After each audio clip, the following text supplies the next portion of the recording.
इस भाग में हम साइक्लोएल्केन के स्थायित्व के बारे में अध्ययन करेंगे। चूँकि हमने अपने पूर्व के भाग में हमने देखा कि किस प्रकार साइक्लोएल्केन अन्य एल्केनों से स्थायित्व प्राप्त करता है, और जब किसी कार्बन कार्बन की खुली श्रृंखला को आपस में जोड़ दिया जाए तो साइक्लोएल्केन का निर्माण होता है। साइक्लोएल्केन के स्थायित्व के गुण उनमें उपस्थित वलय के आकार पर निर्भर करते हैं। साइक्लोप्रोपेन और साइक्लोब्यूटेन की सुगमता से नहीं बनाया जा सकता, और इन दोनों की विभिन्न अभिकर्मकों के साथ अभिक्रिया से वलय टूट जाती है।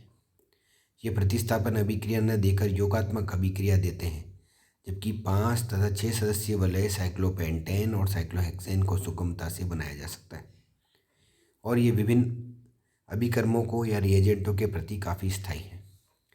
इनमें वलय आसानी से नहीं टूटती। इससे निष्कर्ष निकलता है कि 5 और 6 सदस्यीय वलय 3 और 4 सदस्यीय वलयों की अपेक्षा अधिक स्थायी है। साइक्लोप्रोपेन तथा साइक्लोब्यूटेन में वलय के सुगमता से टूट जाने को समझाने के लिए जर्मन रसायनज्ञ एडोल्फ वॉन बेयर ने एक सिद्धांत प्रतिपादित किया, जिसे बेयर का विकृतिवाद सिद्धांत कहते हैं। बेयर के विकृतिवाद सिद्धांत में बताया कि 5 एवं 6 सदस्यीय वलयों की तुलना में 3 व 4 सदस्यीय वलयों के कम स्थायित्व को किस प्रकार समझा सकते हैं, और इसे बेयर का विकृतिवाद सिद्धांत कहते हैं। इस सिद्धांत के अनुसार वान टॉफ लीबेल सिद्धांत के अनुसार कार्बन की ज्यामिति चतुष्फलकीय होती है, और इसकी 2 संयुक्ताओं के मध्य कोण 109 डिग्री 28 मिनट होता है। वलय के बनने पर संयुक्ता कोण अपने सामान्य मान 109 डिग्री 28 मिनट से विचलित हो जाता है, जिससे अणु की आंतरिक विकृति उत्पन्न हो जाती है। संयोजकता कोण के सामान्य मान 109 डिग्री 28 मिनट से विचलन जितना अधिक होगा, अणु में उतनी ही अधिक विकृति या स्टेन उत्पन्न होगा, और फलस्वरूप अणु उतना ही कम स्थायी होगा। अर्थात अणु में विकृति सामान्य कोण से विचलन की मात्रा के समानुपाती, और अणु के स्थायित्व सामान्य कोण से विचलन की मात्रा के प्रतिलोमानुपाती या इरिवर्सिबल होती है। वलय के सभी कार्बन परमाणु एक ही तल में होते हैं, अर्थात वलय समतलीय होती है। बेयर ने विभिन्न वलयों में कार्बन बंध कोण में कोणीय विकृति या एंगुलर स्टेन ज्ञात करने के लिए एक सूत्र दिया। उसके अनुसार कोणीय विकृति बराबर डेल्टा बराबर 1/2 109 डिग्री 28 मिनट वलय की वास्तविक कार्बन कार्बन माइनस बंध कोण होता है। अर्थात साइक्लोप्रोपेन में 109 डिग्री 28 मिनट और इनके मध्य कोण 60 डिग्री, तो प्लस 24.44 डिग्री। इसी प्रकार साइक्लोब्यूटेन में प्लस 9 डिग्री 44 मिनट। इसी प्रकार साइक्लोपेंटेन में 0 डिग्री 44 मिनट। साइक्लोहेक्सेन में -5 डिग्री 16 मिनट। इस प्रकार विकृति के ऋणायन मान से तात्पर्य यह है कि कार्बन संयोजकता बंध बाहर की ओर खींचते हैं, जबकि धनात्मक मान में ये बंध अंदर की ओर झुकते हैं। साइक्लोप्रोपेन में कोणीय विकृति को हम देखते हैं कि इसमें 60 डिग्री कोण पाया जाता है। कोणीय विकृति के उपयुक्त मानों से भी ये स्पष्ट होता है कि साइक्लोपेंटेन तथा साइक्लोहेक्सेन में कोणीय विकृति सबसे कम है। अतः साइक्लोपेंटेन तथा साइक्लोहेक्सेन सर्वाधिक स्थायी होंगे। चूँकि 5 और 6 सदस्यीय वलय अधिक स्थायी होती है, इसलिए ही गामा एवं डेल्टा हाइड्रोक्सी अम्लों में लैक्टोन और गामा एवं डेल्टा एल्यूमिनियम से लैक्टम और 1,4 एवं 1,5 डाइकार्बोक्सिलिक अम्लों को गर्म करने से उनके एनहाइड्राइड्स सुगमता से बनते हैं। विकृतिवाद की लिमिटेशन या कुछ सीमाएं भी हैं।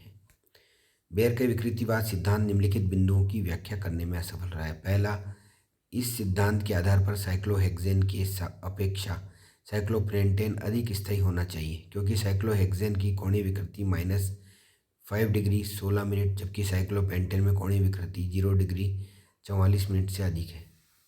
परंतु साइक्लोहेक्सेन का स्थायित्व साइक्लोपेंटेन की अपेक्षा अधिक होता है, क्योंकि साइक्लोपेंटेन अधिक ताप पर वलय खुल जाती है, जबकि साइक्लोहेक्सेन अधिक ताप पर वलय नहीं खुलती है। दीर्घ वलयों की धन ऊष्मा के मान प्रति CH2 समूह बढ़ने पर इनमें कोई विकृति नहीं होनी चाहिए। इसका स्थायित्व तदनुरूपी एल्केन के समान ही होना चाहिए, परंतु बेयर के विकृतिवाद सिद्धांत के अनुसार इनमें विकृति होनी चाहिए। तीसरा, बेयर सिद्धांत के अनुसार 3 तथा 4 कार्बन परमाणु की छोटी वलय तो समतलीय होती है, परंतु उच्चतर दीर्घ वलय समतलीय न होकर पुटित या पग्ड होती है, जिससे उसमें विकृति कम होती है। साइक्लोप्रोपेन HBr के साथ शीघ्रता से अभिक्रिया कर लेती है, जबकि साइक्लोप्रोपेन कार्बोक्सिलिक अम्ल HBr के साथ अधिक ताप पर स्थायी रहता है। 15, 17 या अधिक कार्बन परमाणु की वलय बनाई जा चुकी और वे स्थायी भी हैं। इनकी व्याख्या बेयर के विकृतिवाद सिद्धांत से नहीं की जा सकती।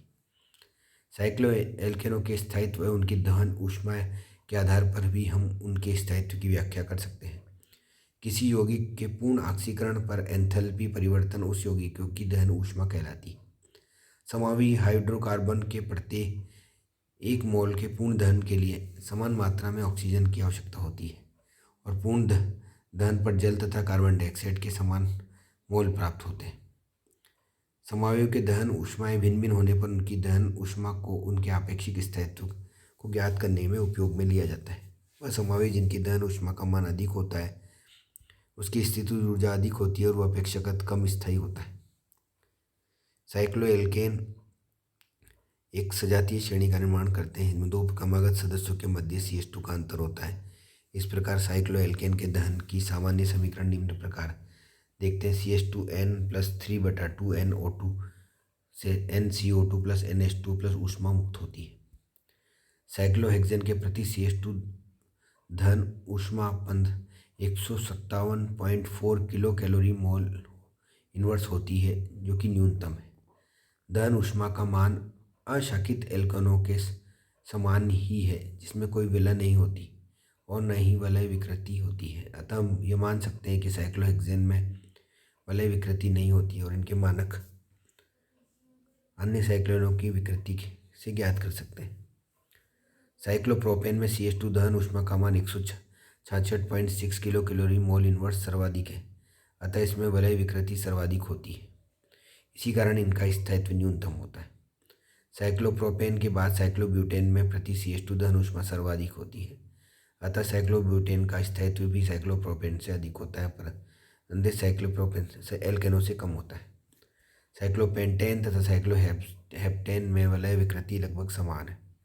8, 9 या 10 सदस्यों की वलय में वलय विकृति थोड़ी सी अधिक हो जाती है, जिसके कारण वलय में इसका मान भी कम हो जाता है। इस प्रकार हम देखते हैं कि साइक्लोप्रोपेन में एक प्रकार का बनाना बंध या एल्केन में कार्बन परमाणु sp3 संक्रित होता है। किसी sp3 संक्रित परमाणु पर का सामान्य विन्यास जो चतुष्कर्ण फलकीय कोण 109 डिग्री 28 मिनट होता है, अर्थात एल्केन में कार्बन कार्बन बंध कोण 109 डिग्री 28 मिनट होता है और इसमें संकरण sp3 होता है। संकरित कक्षों का अतिव्यापन अधिकतम होता है। साइक्लोप्रोपेन की आकृति समबाहु त्रिभुजीय होती है, अतः इसमें आंतरिक कोण 60 डिग्री का होता है, अर्थात साइक्लोप्रोपेन में कार्बन कार्बन के बंध कोण 60 डिग्री है। यह बंध कोण सामान्य कार्बन कार्बन बंध कोण की अपेक्षा लगभग 49 डिग्री 28 मिनट छोटा होता है। बंध कोण में यह संकुचन विकृति या एंगुलर स्ट्रेन कहलाती है। साइक्लोप्रोपेन में कार्बन कार्बन परमाणु के sp3 संकरित कक्षक प्रभावी रूप से अतिव्यापन नहीं कर पाते हैं, जैसा कि अन्य एल्केनों में होता है। इसी कारण साइक्लोप्रोपेन अस्थायी होते हैं। साइक्लोप्रोपेन के बंधों को झुके हुए बंध या केला बंध या बनाना बंध के नाम से भी जाना जाता है। इससे निष्कर्ष निकलता है कि वलयों के स्थायित्व में कमी वलय की उपस्थित कार्बन कार्बन बंधों के बनने कार्बन परमाणुओं के sp3 संकरित कक्षकों के परस्पर अतिव्यापन के कारण होती है। थ्योरी ऑफ स्टेनलेस रिंग या विकृतहीन वलयों का सिद्धांत। बेयर के सिद्धांत के अनुसार एलिसाइक्लिक वलयों में कार्बन परमाणु एक ही तल पर होते हैं, अर्थात वलय समतलीय होती है। वलयों का स्थायित्व उनकी कोणीय विकृति या एंगुलर स्ट्रेन के समानुपाती होता है। वलय में 6 या 6 से अधिक कार्बन परमाणु बढ़ने में कोणीय विकृति का मान बढ़ता है, अतः वे वलय जिनमें कोणीय विकृति अधिक हो जाती है अस्थायी होते हैं। इस सिद्धांत के अनुसार दीर्घ वलय वाले यौगिक अस्तित्व में नहीं होने चाहिए, अर्थात उनका बनना कठिन होता है। जबकि साइक्लोएल्केनों के प्रति CH2 दहन ऊष्मा के आंकड़े को हम देखें तो हम देखते हैं कि 6 सदस्यीय वलय सर्वाधिक स्थायी है। वलय में कार्बन परमाणु की संख्या बढ़ने पर भी स्थायित्व में बहुत अधिक कमी नहीं आती है। 15 कार्बन परमाणु वाली वलय के प्रति CH2 दहन ऊष्मा साइक्लोहेक्सेन के प्रति CH2 दहन ऊष्मा के समान ही होती है। इससे निष्कर्ष निकलता है कि दीर्घ वलय यौगिक स्थायी होते हैं। यह तभी संभव है जबकि वलय विकृतिहीन हो, अर्थात कार्बन कार्बन बंध कोण 109 डिग्री 28 मिनट के लगभग समान तब ही संभव है जब कार्बन वलय में कार्बन परमाणु एक ही तल में न रह करके पुटित वलय बनाए। ऐसी वलय विकृतिहीन वलय अथवा पुटित वलय कहलाती है। साशेक ने दीर्घ वलयों के स्थायित्व की व्याख्या करने के लिए सुझाव दिया कि 6 या 6 से अधिक कार्बन परमाणु की वलय समतलीय न होकर पुटित होती है, जिससे उनमें उपस्थित कार्बन परमाणु इस प्रकार व्यवस्थित हो जाते हैं कि कार्बन कार्बन बंध कोण सामान्य बंध कोण 109 डिग्री 28 मिनट से विश्लेष नहीं होता, अर्थात सामान्य बंध कोण परिरक्षित रहते हैं। इस प्रकार प्राप्त वलय विकृतिहीन होती है और इसके अनुसार साइक्लोहेक्सेन 2 प्रकार की विकृति रखते हैं। एक विकृतिहीन वलय बनाते हैं, एक नौका रूप, एक कुर्सी रूप। प्रारंभ में साशे के सुझावों की मान्यता नहीं मिली थी, लेकिन साइक्लोहेक्सेन का केवल एक ही रूप था। मोरे ने 1918 में बताया साइक्लोहेक्सेन 2 रूप, नौका और कुर्सी रूप में अस्तित्व है। कुर्सी रूप मरोड़ी विकृति या टॉर्सनल स्टेन से मुक्त होता है। कुर्सी रूप में सभी हाइड्रोजन परमाणु पूर्णतः फुली स्टेगर्ड होते हैं। साइक्लोहेक्सेन वलय के विपरीत कोनों के कार्बन परमाणु कार्बन 1 तथा कार्बन 4 पर उपस्थित हाइड्रोजन परमाणु के मध्य अधिकतम दूरी पर होते हैं। इस कारण साइक्लोहेक्सेन वलय में कार्बन कार्बन एकल बंध पर मुक्त घूर्णन के फलस्वरूप कुर्सी स्वरूप नौका स्वरूप में परिवर्तित हो जाता है। नौका स्वरूप कुर्सी स्वरूप के समान कोणीय विकृति से मुक्त होता है, परंतु इसमें मरोड़ी विकृति होती है। अतः कार्बन 1 और कार्बन 4 के हाइड्रोजन परमाणुओं के मध्य अपेक्षाकृत दूरी कम हो जाती है। फलस्वरूप इनमें परस्पर प्रतिकर्षण होता है, जिसे फ्लैगपोल अभिक्रिया कहते हैं, और इस प्रकार के हाइड्रोजन फ्लैगपोल हाइड्रोजन कहलाते हैं। मरोड़ी विकृति व फ्लैगपोल अंत्यक्रिया के कारण नौका स्वरूप की ऊर्जा कुर्सी स्वरूप की तुलना में अधिक हो जाती है। अतः नौका स्वरूप को थोड़ी ऊर्जा देने पर ही वह मरोड़ी विकृति में से मुक्त होकर नए संरूपण या ट्विस्ट बोट में परिवर्तित हो जाते हैं, जिसकी ऊर्जा नौका स्वरूप की तुलना में कम होती है तथा स्थायित्व अधिक होता है। इस प्रकार साइक्लोहेक्सेन के कुर्सी रूप और नौका तथा ट्विस्टेड नौका संरूपण में ऊर्जा में बहुत कम अंतर होता है।